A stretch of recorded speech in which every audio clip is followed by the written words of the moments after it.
Halo teman-teman, balik lagi di channel Ngulik Sejarah, tempatnya cerita sejarah dan kisah-kisah mistis dari seluruh Indonesia.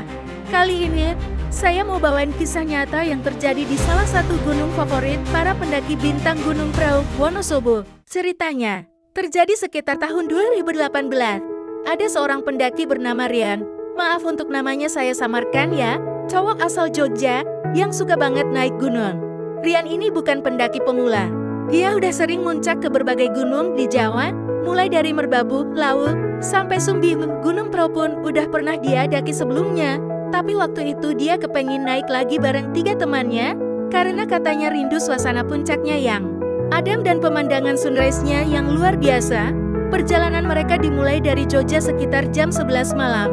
Mereka naik mobil sewaan, bawa perlengkapan lengkap, tenda, logistik, dan tentu aja kamera buat dokumentasi. Sampai di Base Cam Patak Banten sekitar jam 4 subuh. Setelah registrasi dan istirahat sebentar, mereka mulai mendaki sekitar jam 6 pagi. Cuaca waktu itu cerah banget. Langit biru bersih dan kabut tipis perlahan naik dari lambat. Jalur pendakian juga nggak terlalu licin karena belum turun hujan selama beberapa hari. Di sepanjang jalur, mereka sempat ketemu beberapa rombongan lain yang juga mau muncak. Suasana lumayan ramai karena itu hari Sabtu. Beberapa kali mereka saling sapa sama pendaki lain. Rian sendiri kelihatan ceria, banyak cerita sepanjang jalan. Gak ada tanda-tanda aneh sama sekali. Mereka juga sempat berhenti di beberapa pos buat istirahat sambil foto-foto. Salah satu temannya, Aldi, sempat nyeletuk, kayak gak pengen turun ya kalau lihat suasana kayak gini. Perjalanan sampai ke area camping ground di puncak Prau berlangsung lancar. Mereka sampai sekitar jam 3 sore. Begitu tiba, langsung cari spot datar buat pasang tenda. Saking ramainya, mereka harus agak ke pinggir jalur utama, dekat kumpulan pohon pinus. Posisinya agak teduh dan tenang, jadi mereka mikir itu tempat yang pas buat beristirahat. Setelah tenda berdiri, mereka mulai masak, istirahat, dan tentu saja menikmati pemandangan sore. Langit mulai berwarna oranye keemasan dan pemandangan perbukitan di kejauhan bikin suasana jadi magis banget. Banyak pendaki yang berdiri di spot-spot favorit buat motret, atau sekadar duduk diam melihat ke arah barat, menunggu matahari turun perlahan. Menjelang malam, hawa mulai dingin. Angin bertiup lebih kencang dan kabut mulai naik pelan-pelan dari bawah lembah. Mereka masuk ke tenda, masak mie instan, kopi, lalu ngobrol bareng sambil menyelimuti diri dengan jaket tebal dan sleeping bag. Obrolannya santai seputar pengalaman naik gunung, cerita lucu waktu pendakian sebelumnya, sampai bahas hal-hal konyol soal hidup. Nah, di tengah obrolan itulah, Rian tiba-tiba jadi agak serius. Dia sempat diam sebentar, lalu ngomong dengan nada agak pelan, tadi gue kayak lihat bayangan putih loh, di balik pohon pinus. Kayak orang berdiri, tapi waktu gue lihat lagi, udah nggak ada. Teman-temannya langsung berhenti ngobrol. Aldi langsung menjawab, paling kabut doang. Melihat yang putih-putih di gunung biasa, mereka semua ketawa kecil. Tapi kalau diperhatikan, sebenarnya suasana langsung agak canggung. Meskipun mereka berusaha santai, tapi yang namanya cerita penampakan di gunung itu pasti bikin bulu kuduk merinding. Apalagi kalau disampaikan pas malam-malam dan udara lagi dingin-dinginnya. Rian sendiri kayaknya nggak terlalu ambil pusing. Dia masih ikut ketawa dan akhirnya balik ngobrol seperti biasa. Setelah sekitar 1 jam, mereka akhirnya sepakat buat tidur, karena besok pagi mau bangun lebih awal buat lihat sunrise. Satu persatu masuk ke sleeping bag masing-masing dan tenda pun jadi sunyi. Suara angin malam yang menggasak pepohonan pinus jadi satu-satunya suara yang terdengar. Tapi sebenarnya, dari sinilah semuanya mulai berubah. Meskipun dari luar terlihat biasa aja, ternyata malam itu ada sesuatu yang gak biasa yang terjadi.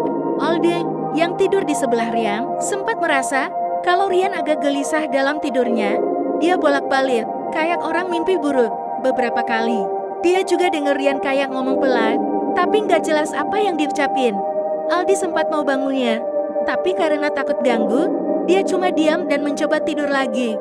Di luar tenda, kabut makin tebal. Suhu turun drastis sampai di bawah 10 derajat. Beberapa pendaki yang masih di luar mulai masuk ke tenda masing-masing. Angin makin kencang dan sesekali suara dedaunan jatuh terdengar seperti langkah kaki yang menginjak ranting.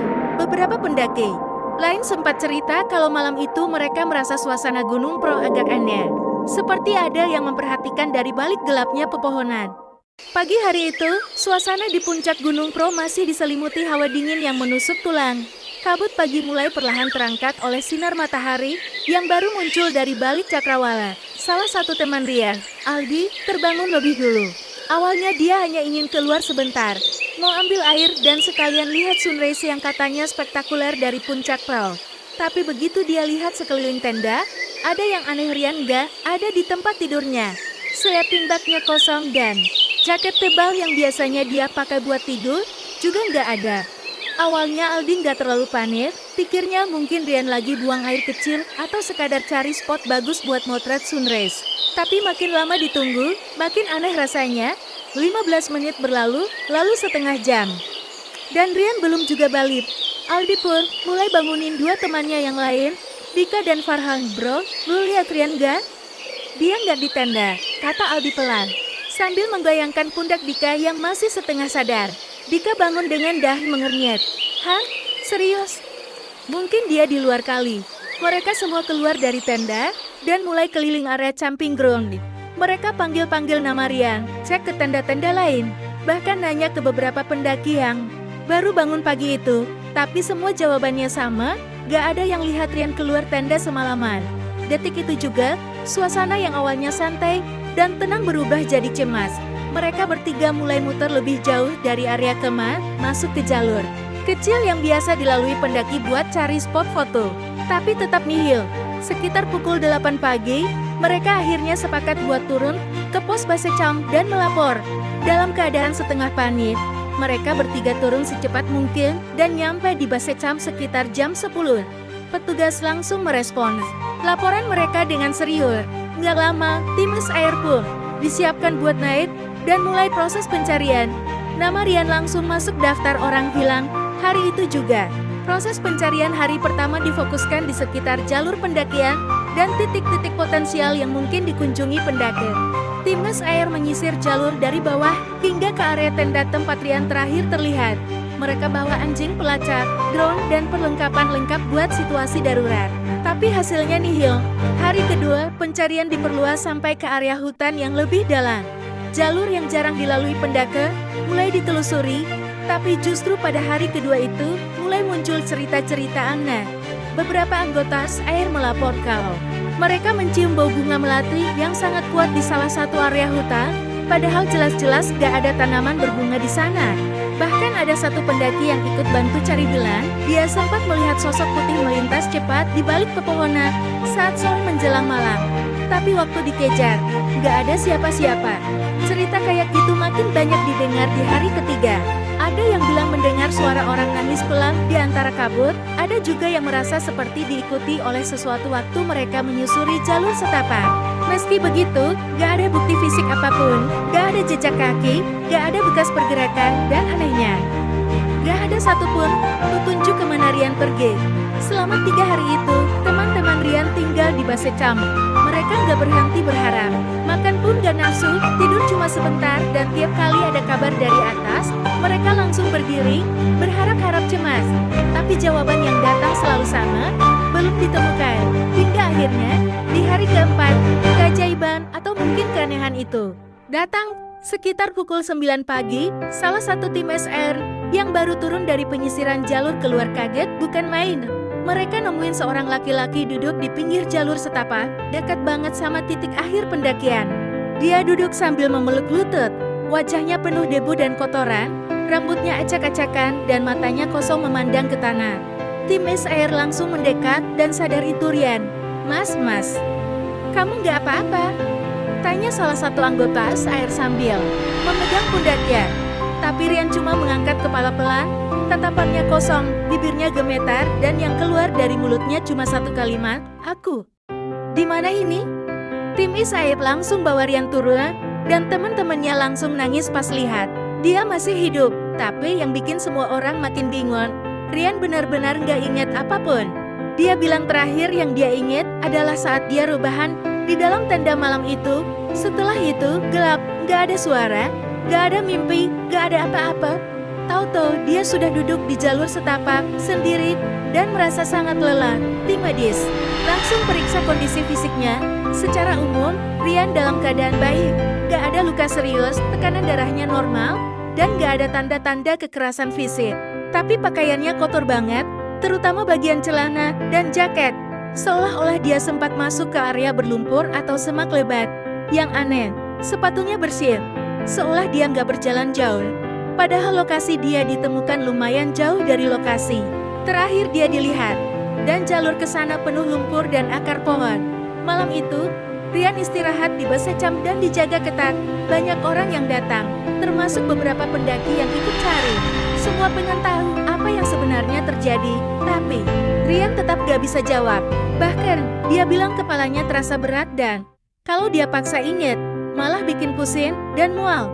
Salah satu warga sekitar yang cukup tua, seorang bapak penjaga warung di dekat base camp, datang malam itu. Dia lihat Ryan dan cuma bilang pelan, mungkin dia nyasar ke tempat yang bukan buat manusia. Kalimat itu bikin semua orang diam. Bapak itu lalu cerita, udah sering kejadian aneh di Gunung Pro. Katanya, ada beberapa titik di gunung itu yang dianggap keramat. Tempat yang katanya bisa bikin orang hilang kalau nggak hati-hati. Beberapa hari setelahnya, Ryan dibawa pulang ke Jogja. Teman-temannya masih trauma, tapi mereka bersyukur semua selamat. Sementara Ryan sendiri, sampai beberapa bulan setelah kejadian, tetap gak bisa ingat apa yang sebenarnya terjadi selama 3 hari dia menghilang. Banyak yang bilang itu kejadian mistis, ada juga yang coba jelasin secara logika, bilang mungkin Ryan kena disorientasi atau amnesia akibat suhu ekstrem. Tapi tetap aja, semua itu gak bisa menjawab satu pertanyaan penting. Kemana sebenarnya Ryan selama 3 hari itu? Dan kenapa dia bisa muncul tiba-tiba, duduk sendirian di jalur keluar seperti gak pernah pergi jauh? Sampai sekarang, cerita itu masih jadi misteri. Dan buat siapapun yang pernah naik gunung, kisah kayak gini jadi pengingat bahwa alam itu bukan cuma indah, tapi juga penuh misteri yang gak bisa dijelasin cuma dengan logika. Kadang, ada tempat-tempat yang memang sebaiknya dihormati, bukan ditantang. Setelah diperiksa medis, kondisi Ryan stabil, tapi mentalnya kelihatan agak terguncang. Tatapannya kosong, responnya lambat, dan kadang dia cuma diam berjam-jam seolah pikirannya ada di tempat lain. Selama beberapa bulan setelah kejadian itu, Ryan benar-benar berubah. Dia jadi pendiam, murung, dan sering terlihat melamun. Teman-teman dekatnya bilang, dulu Ryan itu orang yang paling semangat kalau bahas pendakian. Tapi sejak insiden di Gunung Pro, dia nggak pernah mau diajak naik gunung lagi. Bahkan lihat foto-foto gunung pun, dia langsung kelihatan gelisah. Pernah suatu kali, waktu temannya muterin video perjalanan ke Pro di rumah, Ryan langsung matiin laptopnya dan masuk kamar tanpa sepatah kata. Seolah ada sesuatu yang bikin dia ketakutan. Dokter yang memeriksanya bilang secara fisik Ryan sehat, tapi secara psikologis, dia menunjukkan gejala trauma ringan. Ada kemungkinan dia ngalamin disosiasi, semacam kondisi di mana otak menolak mengingat kejadian traumatis. Tapi tetap aja, gak ada satupun penjelasan medis yang bisa menjawab kenapa selama 3 hari dia menghilang. Ryan gak kelaparan, gak dehidrasi, dan tubuhnya tetap stabil meski katanya gak makan atau minum sama sekali. Waktu berlalu dan cerita Ryan mulai menyebar di kalangan para pendaki. Beberapa orang bilang ini bukan pertama kalinya ada orang hilang secara misterius di Gunung Pro. Katanya, di area tertentu memang ada pintu lain yang bisa terbuka kalau seseorang sedang apes, atau kalau mereka tanpa sadar melanggar aturan tak tertulis di alam. Salah satu aturan yang sering disebut adalah jangan sompral, jangan buang sampah sembarangan, dan jangan ngomong sembarangan soal makhluk halus atau dunia gaib. Beberapa pendaki lama bahkan bilang bahwa sosok bayangan putih yang dilihat Ryan di malam pertama itu bukan hal biasa. Itu bisa jadi penampakan dari salah satu penjaga gaib gunung. Mereka percaya Ryan mungkin secara nggak sadar menarik perhatian sosok itu, entah karena ucapannya, sikapnya, atau bahkan aura tubuhnya yang dianggap terlalu terbuka. Dan begitu diperhatikan, ada kemungkinan dia dipanggil ke dimensi lain, tempat yang nggak bisa dilihat manusia biasa. Yang bisa kembali dari sana pun cuma segelintir orang, dan biasanya mereka kembali dengan kenangan yang hilang. Orang tua di desa sekitar Gunung Pro juga punya cerita sendiri. Mereka menyebut ada tempat-tempat tertentu di hutan sana yang dianggap angker, seperti pohon tua di jalur menyamping dari Patak Bantang, atau lembah sunyi yang katanya dijaga oleh makhluk halus penunggu hutan. Beberapa warga bahkan percaya ada makhluk halus yang suka iseng menyesatkan pendaki, bikin mereka muter-muter di tempat yang sama, atau bahkan bikin mereka hilang untuk sementara waktu. Menurut mereka, kalau sudah masuk ke wilayah seperti itu, satu-satunya cara keluar adalah kalau si penjaga mengizinkan. Salah satu warga yang ikut ngobrol waktu itu bilang sesuatu yang cukup bikin merinding. Dia bilang kalau Ryan bisa kembali dalam keadaan hidup, itu artinya dia dibalikin. Tapi dibalikinnya bukan tanpa maksud. Kalau dia dibalikin, berarti dia nggak dianggap ancaman. Tapi bukan berarti dia dibebaskan sepenuhnya. Kadang, orang yang pernah masuk ke wilayah sana, hidupnya nggak akan pernah benar-benar sama lagi, katanya pelan sambil menatap jauh ke arah gunung yang tertutup kabut. Setelah kejadian itu, banyak pendaki yang makin berhati-hati kalau naik ke Gunung Prau. Mereka mulai lebih menjaga sikap, lebih sopan, dan lebih menghormati alam. Beberapa kelompok bahkan punya kebiasaan untuk meminta izin secara halus setiap kali mereka masuk ke jalur pendakian, semacam ritual kecil buat menunjukkan rasa hormat ke para penjaga gunung. Cerita Ryan juga jadi semacam peringatan bagi pendaki, pemula maupun yang sudah berpengalaman. Banyak yang bilang gunung itu tempat yang indah, tapi juga penuh misteri. Gak semua hal bisa dijelaskan dengan logika. Ada hal-hal yang lebih tua, lebih kuat, dan lebih dalam dari apa yang bisa kita pahami. Dan kadang, ketika kita terlalu percaya diri, alam bisa menunjukkan sisi lain yang selama ini tersembunyi. Ryan sendiri sekarang tinggal di Jogja, hidup tenang, dan mulai membaik secara mental. Tapi dia tetap gak pernah cerita panjang soal kejadian itu. Kalau ditanya, dia cuma bilang, "Aku bersyukur masih hidup, tapi ada hal-hal yang lebih baik gak diingat." Kalimat itu selalu jadi penutup dan dia akan segera mengalihkan topik. Banyak orang penasaran, tapi mereka menghormati keputusan Ryan untuk diam, karena mungkin apa yang dia alami memang terlalu berat untuk dibagikan. Dan begitulah kisah ini berakhir. Bukan dengan jawaban pasti, tapi dengan rasa penasaran yang gak kunjung hilang.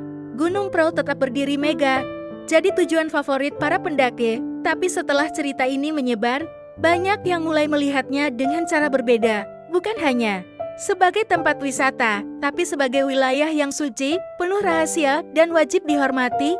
Buat kita semua, mungkin ini bisa jadi pengingat. Kalau alam bukan cuma soal keindahan, tapi juga tentang bagaimana kita bersikap. Karena di balik pohon yang rindang dan kabut yang turun perlahan, bisa jadi ada mata yang memperhatikan. Dan saat itu terjadi, kita cuma bisa berharap mereka berkenan membiarkan kita pulang. Nah teman-teman, itu tadi cerita nyata dari Gunung Prau yang sampai sekarang masih jadi misteri. Kalau kalian pernah ngalamin kejadian mistis saat naik gunung, boleh banget tulis di kolom komentar ya. Jangan lupa like video ini, subscribe biar gak ketinggalan cerita sejarah dan kisah mistis lainnya, dan share ke teman-teman kalian yang suka naik gunung. Sampai jumpa di cerita selanjutnya.